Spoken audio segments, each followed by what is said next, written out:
Question 1, Mr. Speaker. Deputy Prime Minister. Mr. Speaker, I've been asked to reply on behalf of my right honourable friend, the Prime Minister. As the House will know, he's travelling in the United Arab Emirates, Saudi Arabia, to discuss energy security, diplomatic action on Russia and Ukraine, and regional issues, including Iran. Mr. Speaker, with your forbearance, may I also say that I understand that 4 members of the Ukrainian Parliament are here with us in the gallery today. And I'm sure I speak for the whole House in saying that we stand in total solidarity with you. Mr. Speaker, Camelot is one of the largest employers in Watford and for Watford, and its employees have worked tirelessly to successfully run the National Lottery for decades. They play an important role in communities across the UK, many local projects and good causes, including in my constituency. So whilst I obviously declare an interest in the Gambling Commission's decision yesterday not to appoint the licence to Camelot, I do wonder, given the current situation in Ukraine, if my right honourable friend considered it appropriate that the next licensee of the operator of the National Lottery is known to have a joint venture with Gazprom. Can I thank my honourable friend and just say what an incredible job the National Lottery has done, delivering £45 billion to good causes. He's right, the 4th licence will ensure operator profits are better aligned with returns to good causes. Can I just also say on the specific points he makes, I understand that Alwyn's owner, Mr. Komarak, who's long criticised the Putin regime, is in discussions with the Czech Republic government regarding the joint venture with Gazprom and removing its involvement. We now come to the Deputy Leader of the Opposition, Angela Rayner. Thank you, Mr. Speaker, and can I also welcome Ukrainian MPs to this House today. And Mr. Speaker, can I start by wholeheartedly welcoming the positive steps towards returning Nazardine Zaghari-Ratcliffe and Anusha Ashuri to the UK. I'm sure members across the House want to show their support for their families and them. I know the Minister would agree that this devastating situation must never be repeated, and other British nationals still trapped in Iran need to be brought home. So will the Minister commit to a review of these cases to understand what more could have been done by the British government to secure releases, and whether the lazy comments of the Prime Minister worsened the situation? Deputy Prime Minister. Thank you, Mr. Speaker. Can I first of all say that I can't yet confirm the reports we've seen in the media, but of course it feels like positive signs, and of course no one wants more than me, but I'm sure all members of the House, to see Nazanin, but also all of the arbitrarily detained nationals reunited with their loved ones. Yeah. I can tell the Honourable Lady, having worked for 2 years with the concerted diplomatic effort led by the Prime Minister, that we have done absolutely everything that we can. She shouldn't give succour to the despotic regime that detained our nationals in Iran or around the world by suggesting it's anyone else's responsibility other than theirs.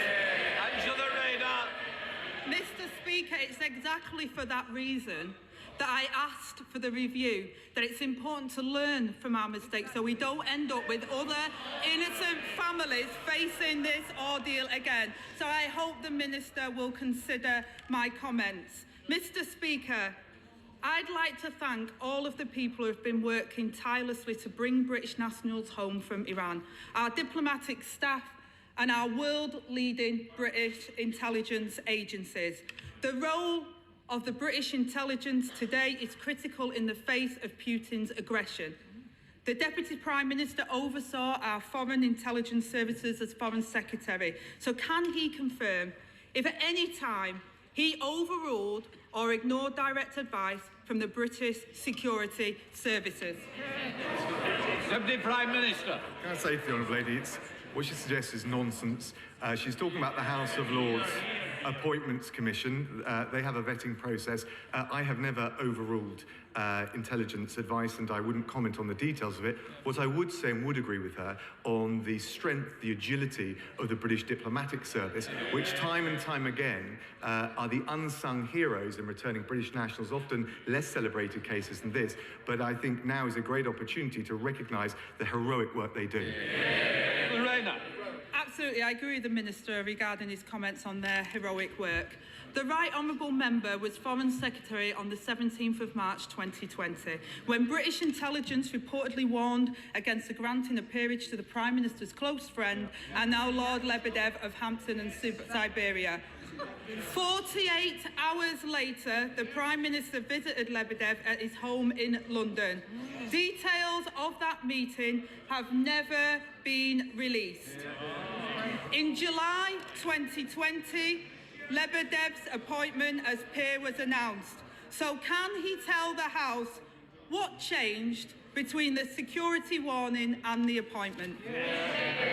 Deputy Prime Minister. Sorry, the Honourable Lady knows full well all individuals nominated for a peerage are done so in recognition of what their contribution is to society. And I should say, that includes those of Russian origin who contribute brilliantly to our nation, many of whom in this country are critics of the Putin regime. Live peerages are vetted by the House of Lords Appointments Commission for matters of probity, and frankly, I think she should know better. Rayner. Mr. Speaker, what I do know better is the central duty of any government is to keep the British people safe. There are now widespread reports that the Prime Minister did not accept warnings from our own intelligence services, granting a Russian oligarch, the son and business partner of a KGB spy, a seat here in this Parliament. It shouldn't matter if such a warning was about a close personal friend of the Prime Minister. It shouldn't matter if he gave the Prime Minister thousands of pounds of gifts, and it shouldn't matter how much champagne and caviar he serves.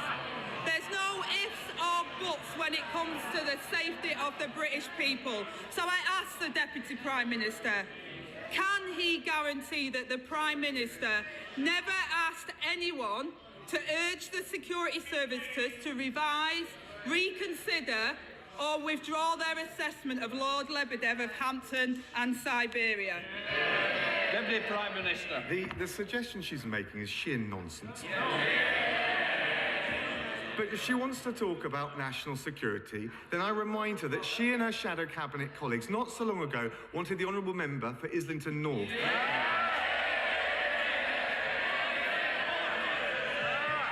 Mr. Speaker, a man who wanted and talked about abolishing the army, pulling out of Trident, she voted for that. Has there ever been a more ridiculous, reckless, naive moment to call for unilateral nuclear disarmament and pulling out of NATO? A Labour government would put at risk our security. We're doing everything we can to protect it. Rayner. Increase our army support to NATO. And may I remind the Deputy Prime Minister that it was his Prime Minister in 2015 that said he wasn't sure if it was morally irresponsible to work with Putin. So I don't think he's on safe grounds there. Last week, Mr. Speaker, my right honourable friend, the Leader of the Opposition, said that Britain should never again be at the mercy of a foreign dictatorship for our energy and fuel security. This week, the Prime Minister has gone cap in hand from one dictator to another on a begging mission to the Saudi prince to bail him out. Mr. Speaker, the government have had 12 years to end their reliance on foreign oil and invest in homegrown energy to secure our supplies. Their failure has left us all vulnerable, relying on another murderous dictator to keep the lights on and pumps open. I'm going to hear this question. If some people don't want... Somebody wants to make a... If you want a little argument, I'm more than happy, because we can argue outside when you're there. But for the moment, I need to get on. I want to hear the question. Angela Rayner. Thank you, Mr. Speaker. The government benches have a choice. They could accept Labour's plan to save working families hundreds of pounds on bills funded with a one-off levy on the soaring profits of big energy companies. So I ask the Deputy Prime Minister, is their only plan to keep on begging? Deputy Prime Minister. Well, can I just gently say to the Honourable Lady that when she was campaigning, as the rest of them were, to make the Honourable Member for Islington North Prime Minister, this Prime Minister was Foreign Secretary leading the response to the nerve agent attack. I hate to say it, you can't keep going back for 12 years as a defensive mechanism. What we want to do, I'll decide, thank you. What I want you to do, Deputy Prime Minister, please, if we can try and stick to the agenda, there's have a lot of people ahead of me who are desperate to get in without talking about history. How far we want to go back is one thing in passing. Deputy Prime Minister. Thank you, Mr. Speaker. When she was... Order. Sir Desmond is not responsible for the opposition's policies. This is about the government. This is about questions to the Deputy Prime Minister. I'll put the questions and decide which are right. Deputy Prime Minister. Thank you, Mr. Speaker. I wanted just to point out, and I hope it's not ancient history, that the Prime Minister was, as Foreign Secretary, galvanising the response to the nerve agent attack in Salisbury at the time where the Honourable Member, the former leader of the Labour Party, was siding with Putin against the UK. What did the Honourable Lady have to say on Sky News? He's a very strong leader. She can't wait for him to become Prime Minister. Rayner. Mr. Speaker, there is a war in Europe. There is a fuel energy crisis in Britain. Democracy is at risk. We must support the courageous efforts of President Zelensky and the Ukrainian people. These uncertain times require leadership with integrity. A leader that works with the security services, can be trusted to say the right thing for British diplomacy and provide security for the British people. Instead, Mr. Speaker, we have this sorry excuse of a government sat before us. They hike tax on 27 million working people while the super rich increase their wealth. They watch energy prices rise by over 50% while the companies enjoy profits they didn't even expect. And they cavort with Russian oligarchs in luxury villas while neglecting the security of the British people. And remember, Mr. Speaker, they partied while the country was in lockdown and were unable to see their dying loved ones. Can the Deputy Prime Minister look the British people in the eye and really say this government is doing their best in their interest? Deputy Prime Minister. Well, Mr. Speaker, I'll tell you what this government, this Prime Minister have done. 1,000 Russian individuals sanctioned, a combined wealth $45 billion. The impact of the sanctions and the diplomatic effort that this Foreign Secretary and this Prime Minister have led, the ruble plummeting, the Russian stock market at record lows, doubled the interest rates. We've also showed, Mr. Speaker, the big-hearted spirit of this government and indeed this nation, with the 5,500 visas granted to Ukrainians to come here, and also the humanitarian route, which has now got 100,000 sponsors applying to come to take Ukrainian families in these homes. While she's in her social media echo chamber, that's what this government is doing.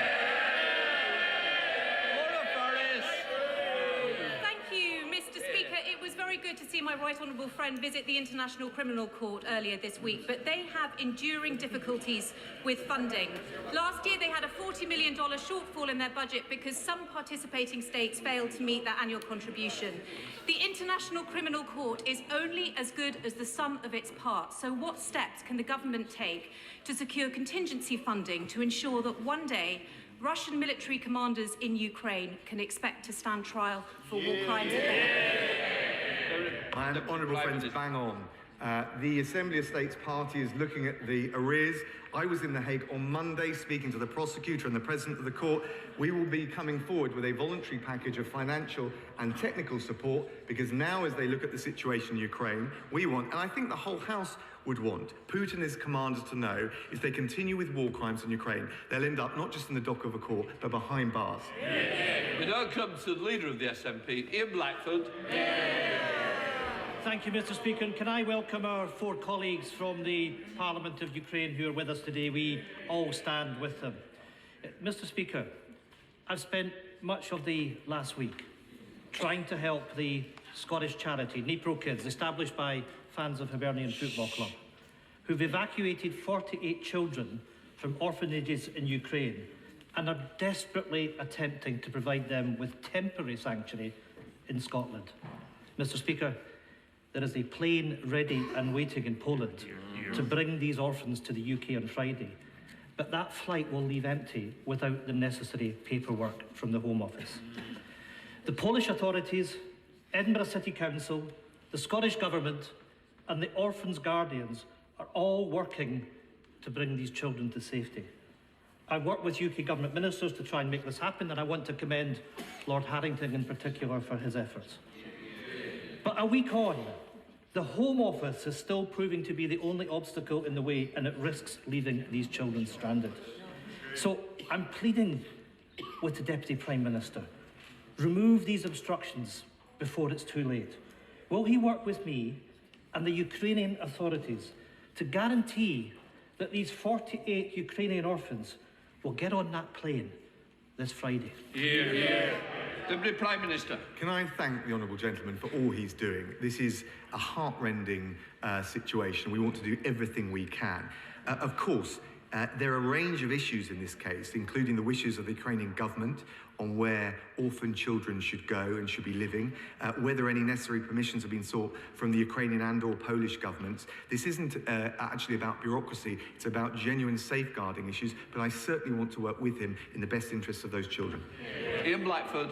I'm asking the government to do just exactly that, because we've been working with the Ukrainian and Polish authorities. We have their support. We need the Home Office to give us the paperwork that will make that happen. Because, Mr. Speaker, this one case goes to the heart of the failure in the UK government's response to the biggest refugee crisis in Europe since World War II.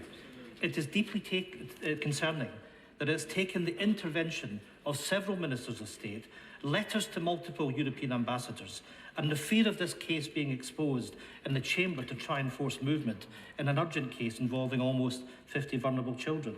Even where there is the will, it seems that simply there is no way that the Home Office can get involved. I shouldn't have been sending letters to the authorities in Ukraine and Poland. The Home Office should have been doing it. If all these powerful people can't make it happen, what hope do all the other children fleeing this awful war have of finding sanctuary in the UK? The United Nations are now estimating that almost 1 child a second is becoming a refugee from the war in Ukraine.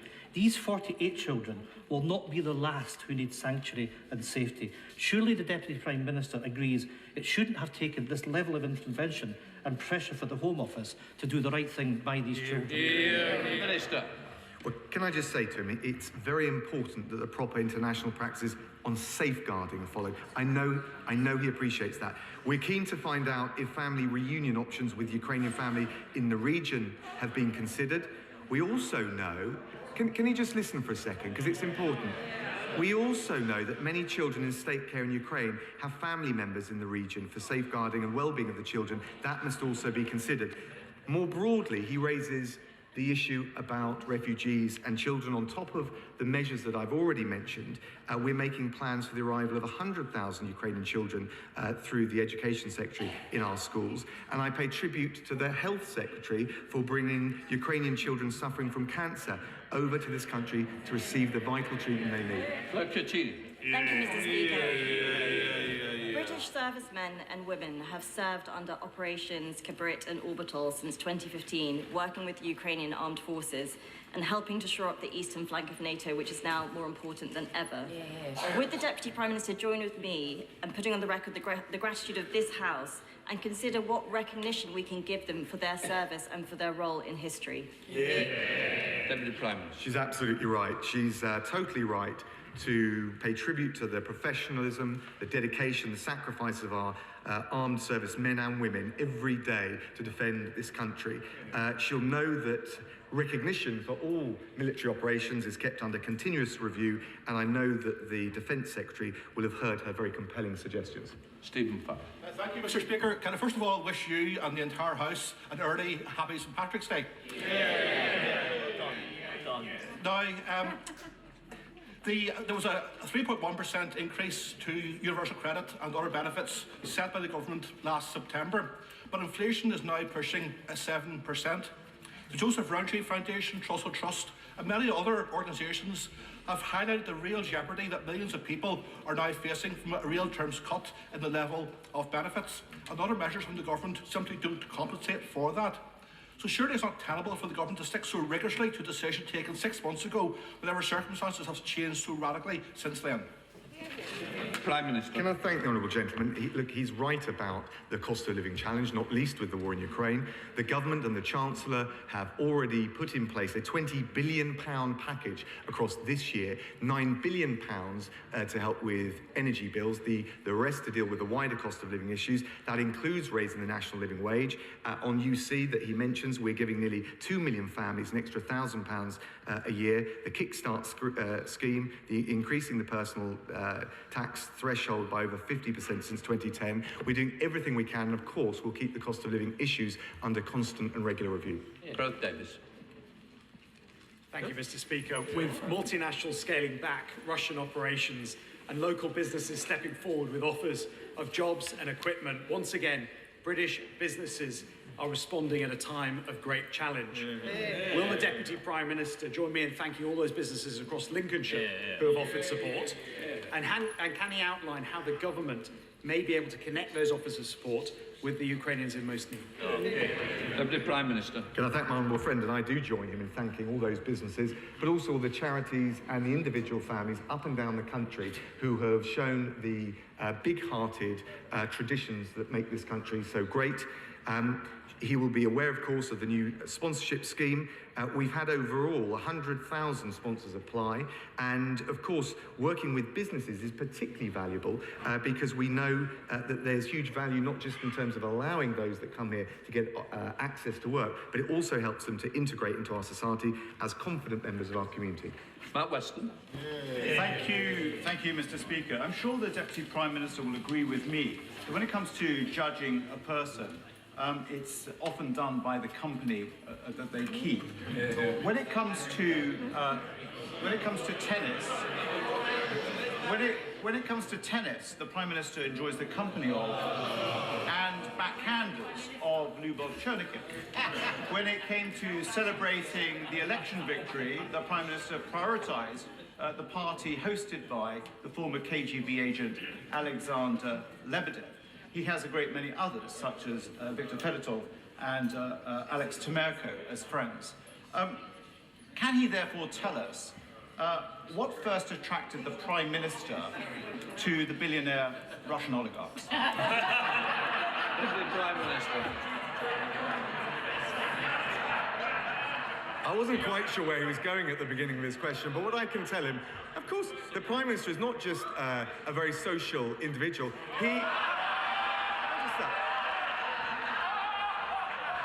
He wants this country to be open, outward-looking to the world.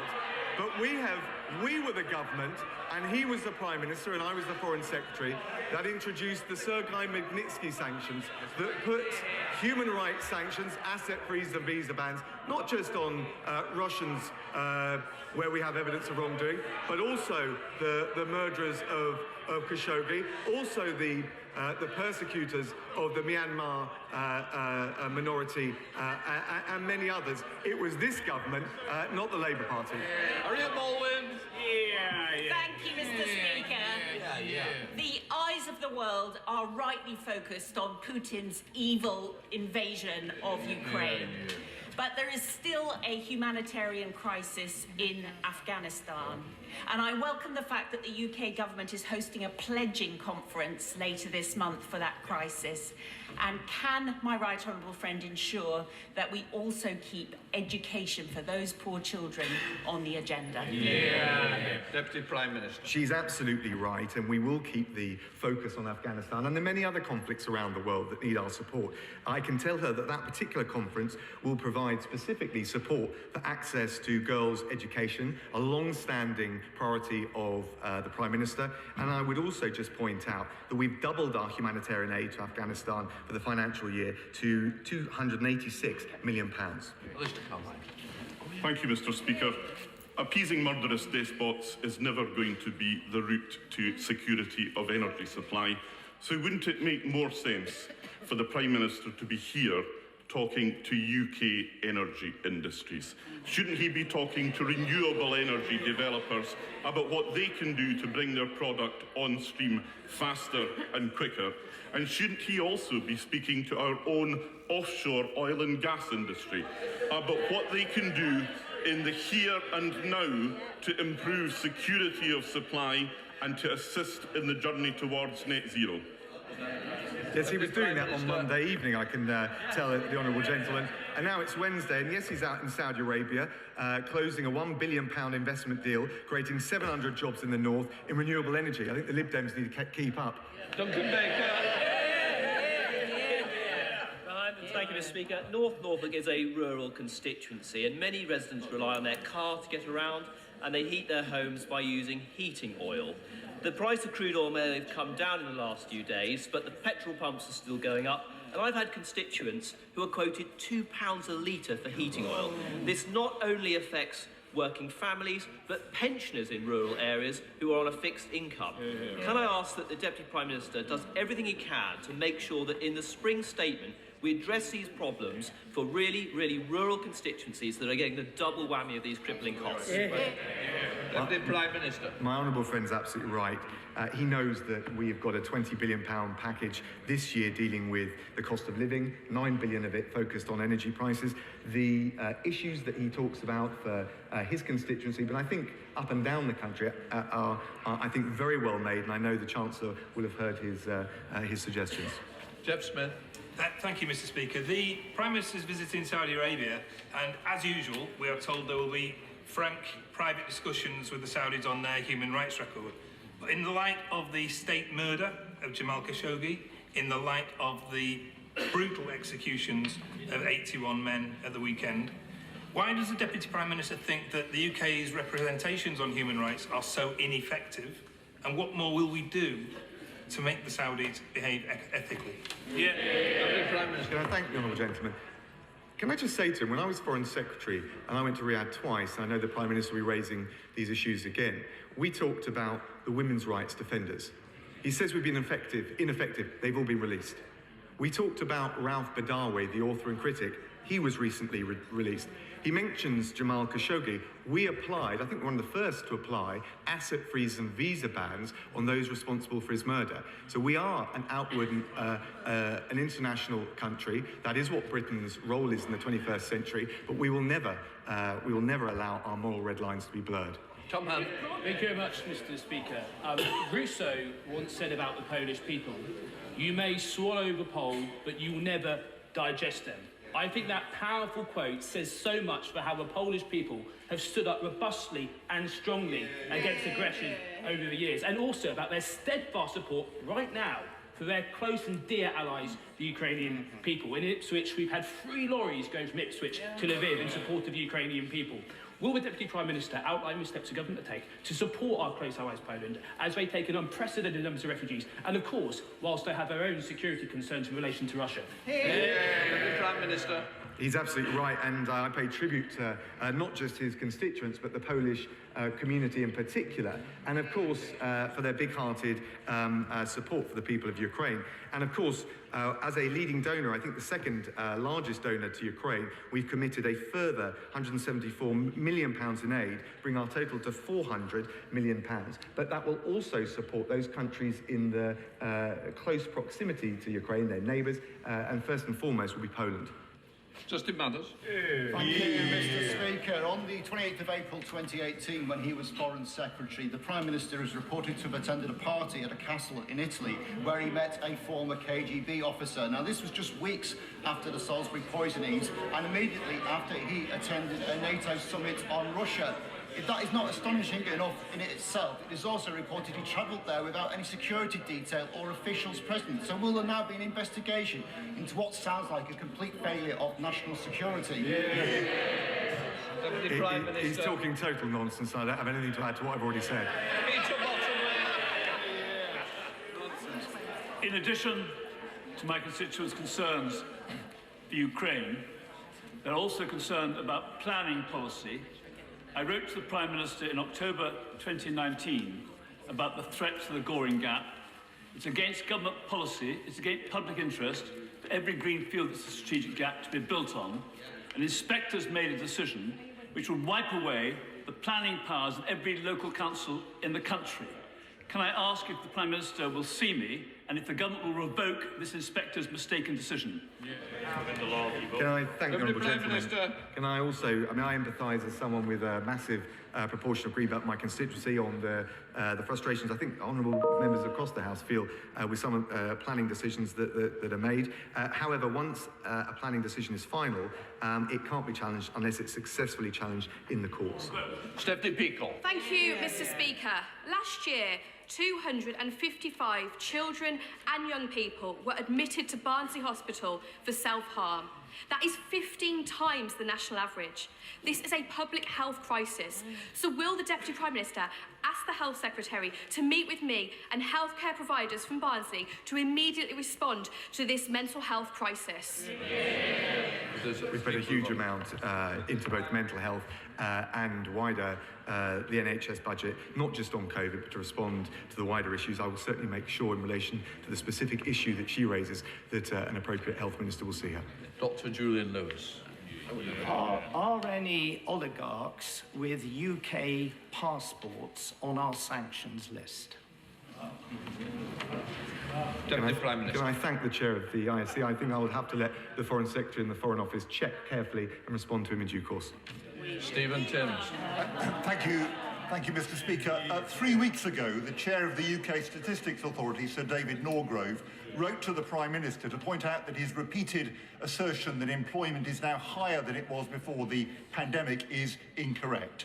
Yesterday's employment statistics show 840,000 fewer self-employed people now than before the pandemic, and that overall employment is 580,000 lower. Does the Deputy Prime Minister agree that truthfulness is vital to trust in our democracy? Does he accept the correction from Sir David Norgrove? Look, of course, we listen very carefully to David. But what I would say to the honourable gentleman is actually, he points to the data yesterday. It showed that unemployment has fallen below 4%, is back at pre-pandemic levels, and is being termed a remarkable success from everyone to the Resolution Foundation. He talks about the truth. There's one golden truth, and that is whenever there is a Labour government in the past, unemployment has always been higher when they left office, when they started. Mr. Speaker, that's the jobs guarantee you get with Labour. Thank you, Mr. Speaker. Thank you, Mr. Speaker. We have now provided more than 3,000 anti-tank weapons, training and other military support to Ukraine, alongside crushing financial sanctions on Russia and more bilateral assistance, humanitarian assistance aid than any other country. But can my right honourable friend confirm that we will continue to deliver further military aid and support, and that we will supply the Starstreak anti-aircraft missiles necessary to destroy Russian jets? My honourable friend is absolutely right. We've delivered over 3,600 anti-tank missiles, weapons. We'll also be sending a consignment of the Javelin anti-tank missiles, and we are indeed, as he says, exploring the donation of Starstreak anti-air missiles. Dan Carden. Thank you, Mr. Speaker. It's welcome that Ukrainians seeking asylum in Britain will have the right to work and access to public services. We should always offer sanctuary to those fleeing persecution. People who come to Britain to make it their home, no matter where they're from or the colour of their skin, make a hugely positive contribution to our society and economy, if they're supported to do so. So how can the government now justify not extending the same welcome and the same rights, including the right to work, to all people seeking asylum in Britain? Deputy Prime Minister. He's right that we have a strong tradition, and we've shown we've stepped up to the plate with the Hong Kong British National Overseas Citizens, with Operation Pitting, which brought 17,000 back, and we will go further and beyond the normal rules when there is a crisis, as we've seen in Ukraine. He's absolutely right about what he said in relation to the current scheme. Those coming here, the Ukrainians can live, work and access benefits. They can stay for 3 years with leave to remain, and I'm proud, and the whole House should be proud, not just of the big-hearted approach of this government, but also the 100,000 British sponsors who've come forward and said they will open their homes to those refugees. Sir Ian Duncan-Smith. Mr. Speaker, can I ask my right honourable friend that as the brilliant Ukrainian people fight and die on a daily basis for their rights of freedom and democracy, it's important, therefore, that we make something very clear, and I wonder if he would do this. They have asked for membership of NATO for a significant period of time, and NATO has chosen not to give it to them. My concern now is no matter what they decide, it remains their absolute right as a free nation and a free people to make such an application in the future, and, noticing that Finland is talking about being a member, that we treat them in exactly the same way as we would an application from Finland. Well, can I thank my right honourable friend? And he will have heard what President Zelensky has said overnight in relation to this. But one of the things that we've always been crystal clear as a government is that if there is a diplomatic off-ramp, and I have to say we have a heavy measure of scepticism about whether Putin could ever fulfill such a deal, but if there is, it has to be done with the will and the volition of the Ukrainian president and the Ukrainian people. We now come to Carol Monaghan. Thank you, Mr. Speaker. My constituent is a popular parish priest in Glasgow. Originally from Nigeria, he became a British citizen last year and applied for his first British passport last summer. On his naturalisation certificate issued by the Home Secretary, it includes his title, Reverend Father, under his name. This is causing the Passport Office unexplained difficulties, and 7 months on, he's still waiting for his passport. Can I ask the Deputy Prime Minister to look at this case as a matter of urgency? His mother is extremely ill in Nigeria. He needs to get his passport to visit her. Deputy Prime Minister. Can I thank the Honourable Lady for raising that case? It sounds very sensitive. I will make sure a Home Office Minister looks at it as a matter of urgency. That finishes questions.